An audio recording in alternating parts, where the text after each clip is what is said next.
नमस्कार, मैं हूं कुमैल रिजवी। इस वक्त मैं मौजूद हूं बुलंदशहर ज़िले में, बुलंदशहर के सयाना विधानसभा में यूनुसपुर गांव में।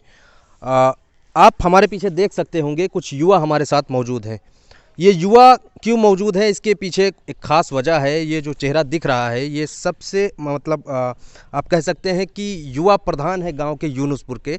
इनकी आयु जो है 24 वर्ष 24-25 साल के हैं। ये प्रधान बने हैं इस बार, और हम इनसे जानेंगे समझेंगे कि क्या चल रहा है इनके क्षेत्र में, और चुनाव की भी बात करेंगे। जाहिर सी बात है ये 2022 लग गया है और इसमें चुनाव होना है।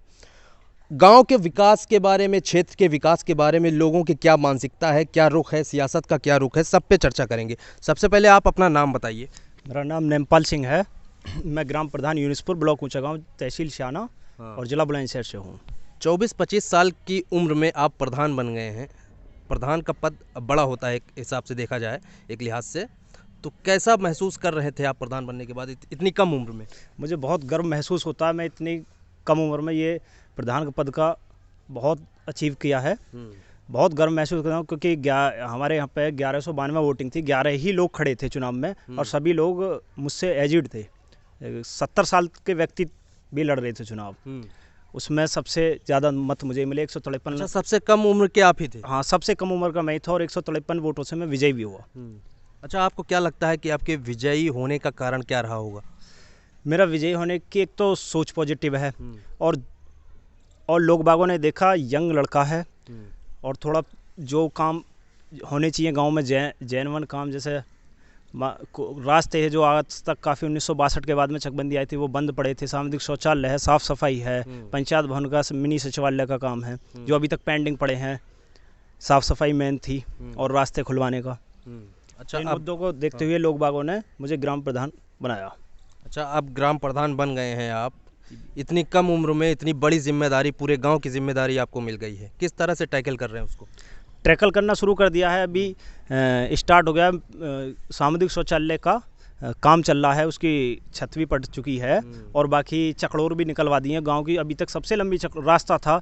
गांव वाले काफ़ी खुश हैं, और आज तक किसी भी लड़की की शादी नहीं हुई थी, वो शादी भी करवा दी हैं।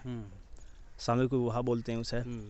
और बाकी कार्य अभी चल रहे हैं, क्योंकि अभी थोड़ा पैसा सरकार की तरफ से नहीं आया है। अभी EMI बहुत कम आई है, छोटा सा गाँव है हमारा, तो बाकी कार्य चल रहे हैं अभी। अच्छा, गांव की राजनीति की बात करें तो राजनीति थोड़ी सी अलग होती है गांव की। हाँ, बिल्कुल आड़ी टेढ़ी होती है, कुछ दोस्त होते हैं, दुश्मन होते हैं, हर तरह के लोग होते हैं। जाहिर सी बात है, जब 11 आपके साथ थे, 11 लोग प्रधानी में, तो उसमें से कुछ लोग आपके विरोध में भी रहे होंगे। तो इन सब चीज़ों को कैसे हैंडल कर रहे हैं? कहीं लड़ाई झगड़ा या ये इसमें भी आप फैसला वगैरह करना पड़ता है, तो इतनी कम उम्र में कैसे फैसला करते हैं आप? लोग मानते हैं आपकी बात? बिल्कुल मानते हैं लोग। सुनते भी हैं, मानते भी हैं पूरी बात। अच्छा, हाँ। अच्छा, अभी आप सरकार की बात कर रहे थे कि पैसे वगैरह नहीं आ रहे हैं। क्या मतलब, कैसे देख रहे हैं इस सरकार को? जब से मैं प्रधान बना हूँ, उसमें मैंने देखा अभी 3,21,000 रुपये आया है टोटल। अच्छा, तो उसी के हिसाब से अभी वो सामुदायिक शौचालय बनना है। इतना कम विकास नहीं हो पाएगा अभी, क्योंकि छोटा सा गांव है। इतनी 3,21,000 में अभी, क्योंकि उसका सामुदायिक शौचालय का एस्टीमेट काफ़ी है, तो कार्य चल रहा है। ये कुछ लोग आपके साथ हैं। हाँ, ये सब भी युवा हैं। हाँ, आपके मित्र हैं। हम इनसे भी जानेंगे कि आपके जो साथी हैं, प्रधान बन गए हैं, क्या किस तरह का सहयोग किया था आप लोगों ने? हमने काफ़ी मेहनत करी इनके साथ, और इस टाइम काम भी बहुत बढ़िया कर रहे हैं हमारे प्रधान जी। दिन रात मेहनत करते रहते हैं। दिन रात मेहनत करते हैं और सफल भी हुए। सफल हुई है। आप भी कुछ कहेंगे इनके बारे हाँ में? जी, बिल्कुल कहेंगे। जी बताएं। मैं बहुत खुश हूँ, क्योंकि मैंने बहुत ज़्यादा मेहनत करी थी इलेक्शन के टाइम पे। अच्छा, और मैंने जिताया, और जिम्मेदारी हुई, और भरोसा भी निभाया। वो भरोसा कर रहे हैं। बढ़िया काम हो रहा है। जिम्मेदारी दिलवा दी है आपने। जिम्मेदारी पे खरे उतर रहे हैं जी, बिल्कुल पक्का। अच्छा। बढ़िया काम हो रहे हैं गाँव में, और सभी खुश हैं। 80% लोग खुश हैं गाँव में। सब खुश हैं जी। लेकिन एक कहावत ये भी है कि सभी को आप खुश नहीं रह सकते, तो कुछ लोग नाराज भी रहते हैं। 80% बोला ना मैंने, तभी। अच्छा, 20 वाले नाराजगी में चले जाते हैं। हाँ, तभी तो 80 बोला मैंने। अच्छा, तो ठीक है, बढ़िया काम हो रहा है। अभी ज़्यादा टाइम नहीं हुआ है, अभी तो काफ़ी टाइम हुआ है, तो आगे आगे बढ़िया ही होगा। चलिए, ये हो गई आपकी गांव की बात। अब आते हैं विधानसभा चुनाव पे। क्या माहौल चल रहा है आपके गांव में, आपकी विधानसभा में? माहौल ये चल रहा, मैं गांव में भी घूमता हूँ, अपने मीटिंग में होती रहे और जो प्रधान मित्र हैं अपने सभी के पास जाता रहता हूँ, घूमता रहता हूँ गांव भी। बाकी उसमें तो यही चल रहा है, क्योंकि अभी तो ये अभी डेट निश्चित नहीं है चुनाव कब है, ना ही आचार संहिता लग पाई है अभी, शायद सुनने में आ रही है 6 तारीख से 15 तारीख के बीच में लग जाए। तो अभी चुनाव का विषय बना हुआ है, अभी वही यही देरी चल रही है चुनाव कब होगा। किसी की लहर चल रही होगी, जैसा होता है गाँव वगैरह में चर्चा होती है ना, किसकी लहर है, कौन आने वाला है, हाँ, कुछ ऐसा है? हाँ, गांव में चलती रहती है चर्चा। देखो ये हमारा एक बाहुल्य क्षेत्र है एलआरओ का। अच्छा। हाँ, तो यहाँ भी मैं भी सभी गांवों में घूमता रहता हूँ, लेकिन गठबंधन का अब की बार जोर बहुत ज़्यादा है। अच्छा, हाँ गठबंधन यानी सपा और रालोद का? हाँ, क्योंकि अब क्या जो भी मैं भी घूमता हूँ तो एक तरफा कुछ गांव में लोग बाग बोलते रहते हैं, एक तो ये पशु हैं आवारा, इनसे ज़्यादा थोड़े लोग बाग प्रभावित हैं, ज़्यादा नुकसान हो रहा है। थोड़े नहीं, बहुत ज़्यादा है, क्योंकि मैं भी हाँ, क्षेत्र में रहता हाँ, हूँ, तो उनसे बहुत ज़्यादा लोग परेशान हैं, और महंगाई से, क्योंकि बिजली का बिल 12 का 1600-1700 रुपये है और सिलेंडर 900 कुछ का है, तो इनसे महंगाई बहुत ज़्यादा हो रही है, इनसे लोग परेशान हैं। आपको लगता है महंगाई मुद्दा बनेगा चुनाव में? बिल्कुल बनेगा, मेरे तो हिसाब से सबसे ज़्यादा मुद्दा महंगाई का बनेगा, गैस का बनेगा और ये गायों का बनेगा। क्योंकि आप छोटा चुनाव लड़के जीत चुके हैं। हाँ, मैं गांव में घूमता तो आपको लगता है मुद्दे पे चुनाव होता है या पर्सनालिटी पे चुनाव होता है? मुद्दे पे चुनाव होंगे इस बार यूपी में, जहाँ तक मेरे उम्र कम है, जहाँ तक मैं जानता हूँ मुद्दों पे चुनाव होंगे, क्योंकि जो किसान भाई हैं वो उनसे मेरी बात होती रहती है, वो कहते हैं प्रधान जी क्या करें, रात को भी खेतों में भागना, सुबह भी भागना, दिन में भी भागना, बड़ी समस्या का विषय है। तो मुद्दे हावी रहेंगे? हाँ, मुद्दे इस बार बहुत ज़्यादा हावी होंगे। आप लोग कुछ कहना चाहते हैं? क्या माहौल लग रहा है चुनाव में इस बार? ऐसा गठबंधन का ही लग रहा है, क्योंकि मैंने तैयारी करता हूँ मैं, तो एक स्टूडेंट के नाते मैं बताता हूँ कि बेरोज़गारी का भी बहुत फंडा है। और एग्ज़ाम देखो, अभी टेट का एग्ज़ाम इन्होंने लीक करा दिया, यूपीएसआई का एग्ज़ाम लीक करा दिया, तो ये प्रॉब्लम्स बहुत ज़्यादा आ रही हैं।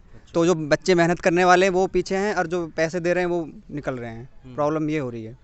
अच्छा, पैसे देने वाले निकल रहे हैं? हाँ, पैसे देने वालों का हो रहा है, लेकिन जो मेहनत करने वाले बेचारे वो कुछ नहीं हो पा रहा है। नहीं, तो ये आप कैसे कह रहे हैं पैसे देने वाले निकल रहे हैं? कुछ क्योंकि मैं यूपीएसआई के में मैंने सुना था कि जो पेपर लीक हुआ है कि बहुत बच्चे 15-15 लाख रुपए दे रहे हैं उनके। 159 में 159 आए हैं, 160 में 159 नंबर आए हैं एसआई में। अच्छा, बच्चों के।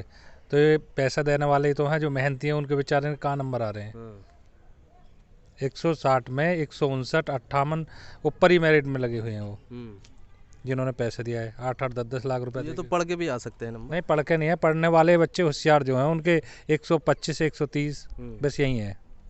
अच्छा, 160 में 160 लिया आएगा पढ़ने वाला। 1-2 की तो हम कहते नहीं है कि 1-2 तो आ जाते हैं, लेकिन हजारों की तादाद में है।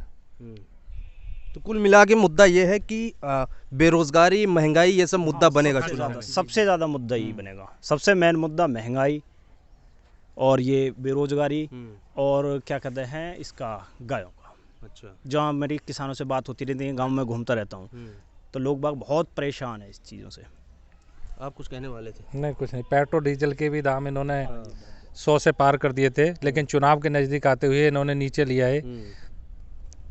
अब जो है, जैसे ही किसानों का भी ये मुद्दे हैं, काफ़ी मुद्दे हैं जो चल रहे हैं।